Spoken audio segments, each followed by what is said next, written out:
வணக்கம், நான் தாமோதரன். இன்னும் ஒரு வீடியோவில் உங்களை சந்திக்கிறேன். இன்றைக்கு நம்ம பார்க்க போகிற ஜியோ பாலிட்டிக்ஸ் ஸ்ரீலங்கா. இப்போ ரீசெண்டாக டொனால்ட் ட்ரம்ப் யூஎஸ் எய்டை ஒரு ஸ்ட்ரைக் டவுன் பண்ணார். இந்த யூஎஸ் ஸ்ட்ரைக் டவுன் பண்ணதில் ரொம்பவும் அலறி கொண்டு இருக்கின்ற நாடு ஸ்ரீலங்கா. என்ன காரணம் அப்படின்னு பார்த்தீங்கன்னா, ஸ்ரீலங்காவில் இவங்க பண்ணிக்கிட்டு இருக்கக்கூடிய விஷயங்கள், குறிப்பாக இவர்கள் ப்ரமோட் பண்ணியிருக்கக்கூடிய மாற்றுத்திறனாளிகளுக்கு ஒரு உதவி மற்றும் அங்கே இருக்கக்கூடிய திருநங்கைகளுக்கு ஒரு உதவி. இது பற்றி யூஎஸ் எய்டு இந்த ப்ராஜெக்ட் பண்ணக்கூடிய பூமி ஹரீந்திரன் அவர் என்ன சொல்கிறாருன்னா, அந்த ப்ராஜெக்ட் டைரக்டர் என்ன சொல்கிறாரு, அவர் சொல்கிறப்போ இந்த மாற்றுத்திறனாளி சமூகங்களுக்கும் திருநங்கை சமூகங்களுக்கும் மற்ற நாடுகளை போல இலங்கையில் தனியாக ஒரு திட்டம் ஏதும் இல்லை.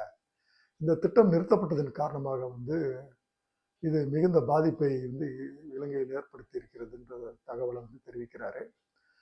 இலங்கையில் இது மட்டும் இல்லாமல் சுகாதாரம், கல்வி, அவ்வளோ எது இருக்கு, கவர்மெண்ட் ஆஃபீஸர்ஸ் ட்ரைனிங் கொடுக்கக்கூடிய விஷயங்களுக்கு கூட யூஎஸ்ஐடு $2 பில்லியன் எவ்ரி இயர் கொடுத்துருக்குறாங்க. இமேஜின் பண்ணுங்க, ராஜபக்ஷ பீரியடில் $1 பில்லியன் கூட அவங்ககிட்ட ஃபாரின் ரிசர்வ் இல்லாமல் கஷ்டப்பட்ட இலங்கையை இப்போ நம்ம நினச்சி பார்த்தோம்னா வருஷத்துக்கு $2 பில்லியன் எந்த அளவுக்கு பெரிய நிதி உதவி இலங்கைக்குன்றது நம்ம எல்லாருக்குமே புரிஞ்சிருக்கோம். சரி, இலங்கையில் ஒரு பக்கம் யூஎஸ் எய்டு நிறுத்தப்பட்டதற்கு இலங்கை குரலிட்டாலும், இதை குறிப்பாக யூஎஸ் எய்டை பற்றி தோன்ற சில அதிர்ச்சிகரமான செயல்கள் வெளியே வந்துகிட்டு இருக்குது. இதை குறித்து பொதுவாக இலங்கையில் சீர்திருத்தம் மேற்கொள்றதுக்கு ஒரு குறிப்பிட்ட ஒரு துறை இருக்கிறது. அது டிபார்ட்மெண்ட் ஆஃப் கவர்மெண்ட் எஃபிஷியன்சி. இப்போ இந்த டிபார்ட்மெண்ட் ஆஃப் கவர்மெண்ட் எஃபிஷியன்சிக்கு ஹெட்டாக இருக்கிறது எலான் மஸ்க்கு.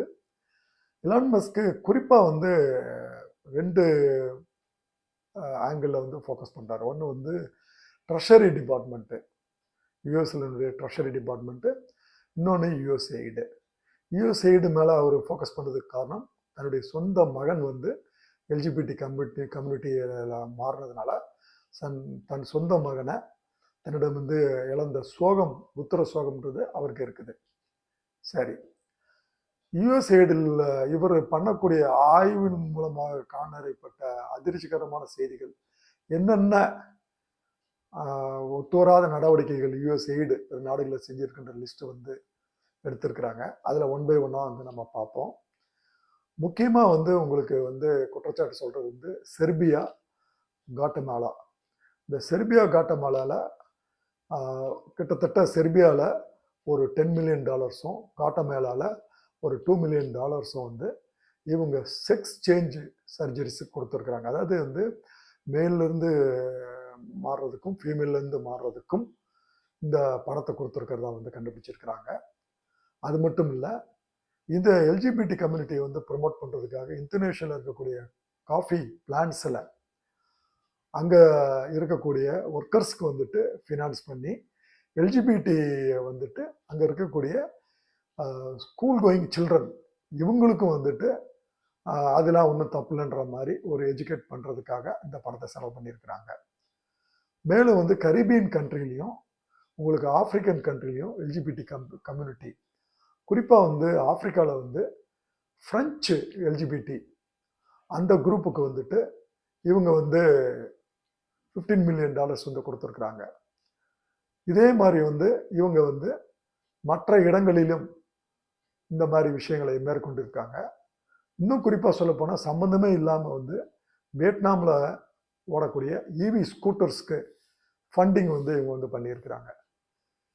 இது போன்ற நடவடிக்கைகளில் ஈடுபடுறதுனால இந்த யூஎஸ் எய்டை மொத்தமாக ஸ்ட்ரைக் பண்ணணும்னு சொல்லிட்டு எலான் மஸ்கனுடைய அவர் அந்த D O G, department of government efficiency கொடுத்த அறிக்கையின் பேரில் இந்த யூஎஸ் எய்டு ஸ்ட்ரக் டவுன் பண்ணியிருக்கு.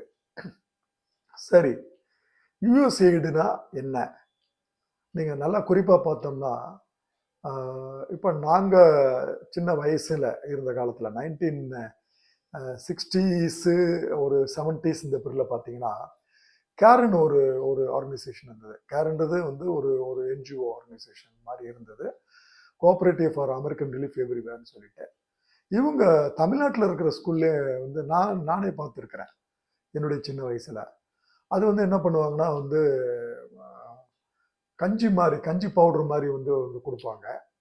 அந்த மூட்டைகள்லாம் வந்து லாரிலேருந்து இறங்கி இருக்கிறத வந்து நான் என் கண்ணாலே நான் பார்த்துருக்குறேன். 1960 கென்னடி அமெரிக்கன் பிரசிடண்டாக இருக்கிறப்போ இந்த இந்த ஆர்கனைசேஷனுக்கு ஒட்டி அந்த அமைப்பை ஒட்டி வந்து அந்த என்ஜிஓனுடைய ஒர்க்கை அடி ஒட்டி வந்து அமெரிக்கன் கவர்மெண்ட் சார்பாக இந்த யுஎஸ்ஐடை வந்துட்டு ஆர்கனைசேஷன் இதை வந்து ஆர்கனைஸ் பண்ணுறாரு.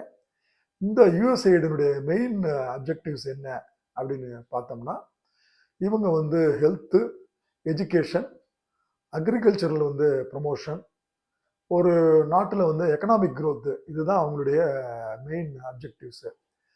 பட்டு இப்போ ஆஃப் லேட்டாக வந்து அவங்களுடைய ஃபோக்கஸ் வந்துட்டு 75% ஆக்டிவிட்டிஸ் வந்து ஓரியன்டட் டுவர்ட்ஸ் வந்து எல்ஜிபிடி கம்யூனிட்டியாக போனதுனால, இதில் வந்து எலான் மஸ்க் பாதிக்கப்பட்டதுனால அதனுடைய விளைவை வந்து அவங்க அனுபவிக்கிறாங்க. ஏறத்தாழ 60 கண்ட்ரியில் அவங்க ஆஃபீஸ் வச்சுருக்கிறாங்க.